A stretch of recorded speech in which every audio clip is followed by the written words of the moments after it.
Hey everyone, welcome back to a new video. I'd like to show you guys a fight that I got using Chad Mendes. Now, I do want to mention this is not a live commentary. At the time I played the game, I did not want to record commentary at the same time that I was playing. I kind of wanted to focus and just, focus on playing. I'm not that good with Chad Mendes. But with this particular fight, of course, when using Chad Mendes, the biggest hurdle you're going to have to overcome is his height and his reach. And right away, I knew that going into the fight, I wanted to use a lot of head movement because I wanted to pressure the opponent. And when I find an opening, I would like to take the fight to the ground. And it's very important if you're using head movement as your pressure. And it's very important to key in on the combinations that your opponent is throwing. So let's try to see if we can identify a few combos he was using. So immediately, he leads with a jab straight. I noticed that.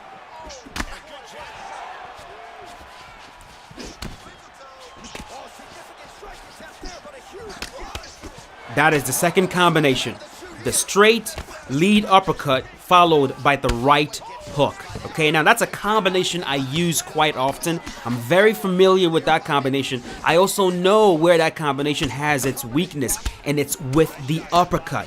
Keep that in mind. You see someone go for the straight, that combo, the straight uppercut and the hook. If they're ending it with the hook, that's really, really good. They're really, really vulnerable, and you're gonna see why. Right there, I rock him. I rock him because I figured he was going to go. The second I saw him lead with the straight, I knew he was going to come with the uppercut, so I leaned backwards. Now, you have two options. When they throw that straight and they go for the uppercut, you have two options. You can lean back or you can lean to the side, okay? And when you lean to the side and you come up with an uppercut, you catch them at high vulnerability as they are trying to end that combination with a right hook. Keep that in mind. That's how I caught him right there. He threw it straight, I leaned back and hit him with an uppercut as he was about to throw his last strike in the combo.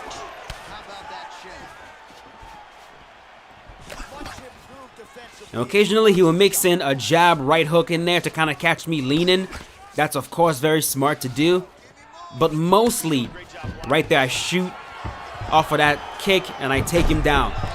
But mostly, his two favorite combos in the fight was the jab straight, and the second one was the straight followed by the uppercut, ending with the right hook.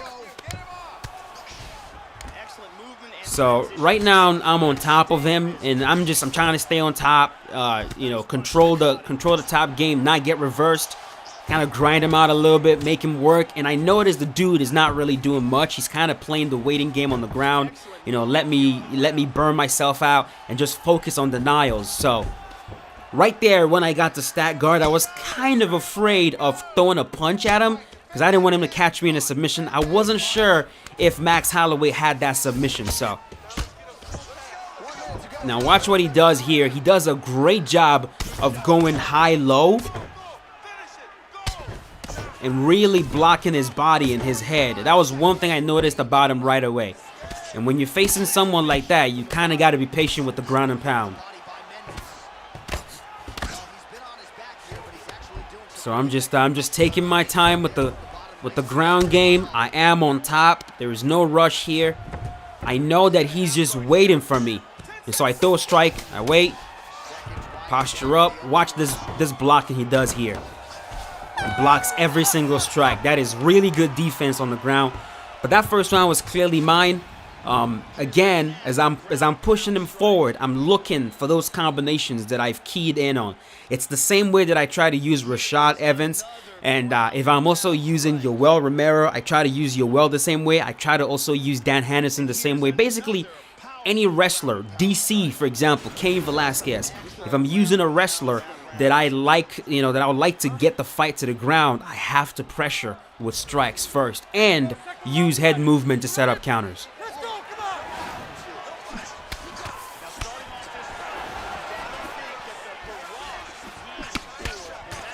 See that combo? That's his combo right there. That's his favorite one.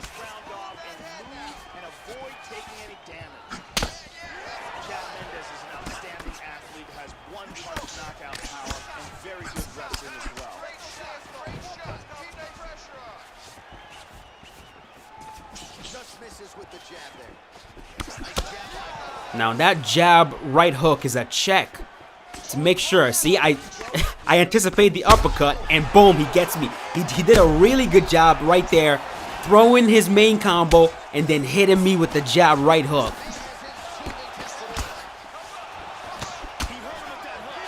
But I was able to get that rock back though.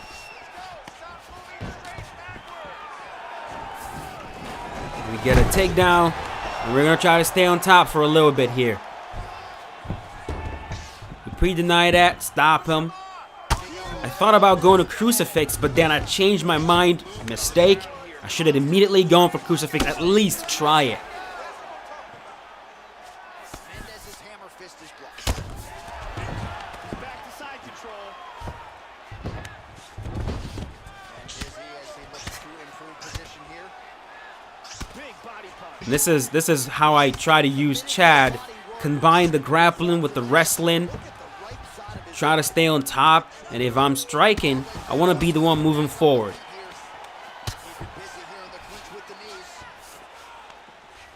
Double unders, go for that takedown. He stops it easily. I deny that one. And right here, I was waiting for him to transition, and I miss it. I missed the deny. And out of double underhooks.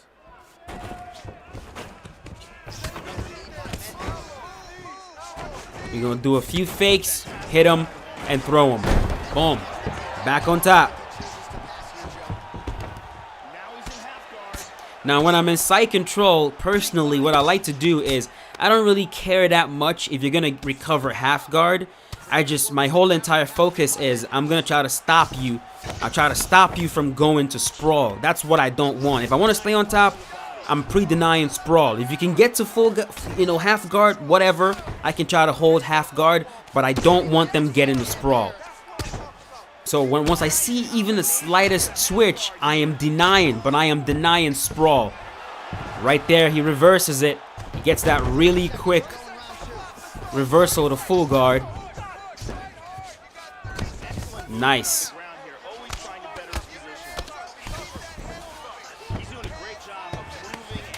And he is back to his feet.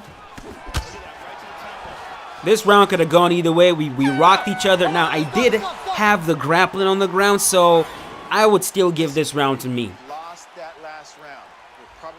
And now we got one more round to go. And while playing, in my head, I was like, I need to finish the fight.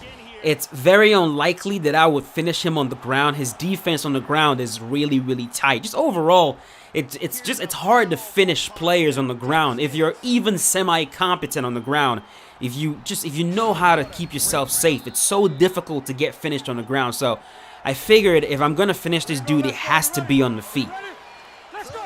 So we're gonna come out right away. Boom, he starts the combo the same way every time, jab straight. And then he looks for his favorite one, right there. That's his pattern. And we're gonna keep that in mind.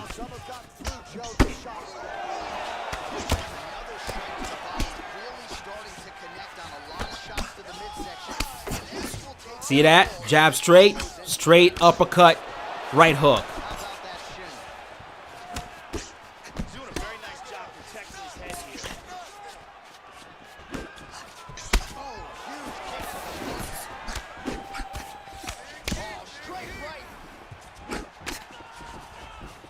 Well, the offense has been there. He has landed some good shots, but not really stringing them together. I'm looking for it now. See me looking for it. I missed it that time. Hit it again. Drop him. Very important. Notice, try to immediately recognize the combos they're throwing. If you forget what they threw, let them throw it again. Let them throw it again and immediately memorize it, and then plan how you're going to counter it in your head. You have to make plans in your head as you're playing. Don't just go through the motions of every single thing you do as you play. Notice what they're doing. Plan your attack. Plan your counter. Okay, he's throwing the jab hook. He throws the jab hook after he does this. What does he do after he throws a jab? What does he do after he throws a straight? You memorize that stuff and then you plan your attack. That's my approach to striking. He's able to get back to his feet, and right now I'm looking for it. I'm looking for him to go for the jab straight. That's his tell. Boom. He goes for a kick. We take him down again. We'll stay on top a little bit. I hit that deny. I miss a sprawl. I believe he recovers. Yeah, he recovers full guard right here.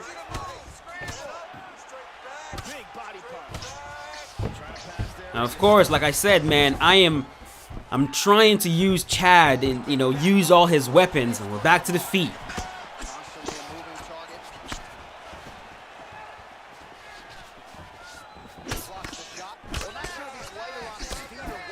Boom, and it's over.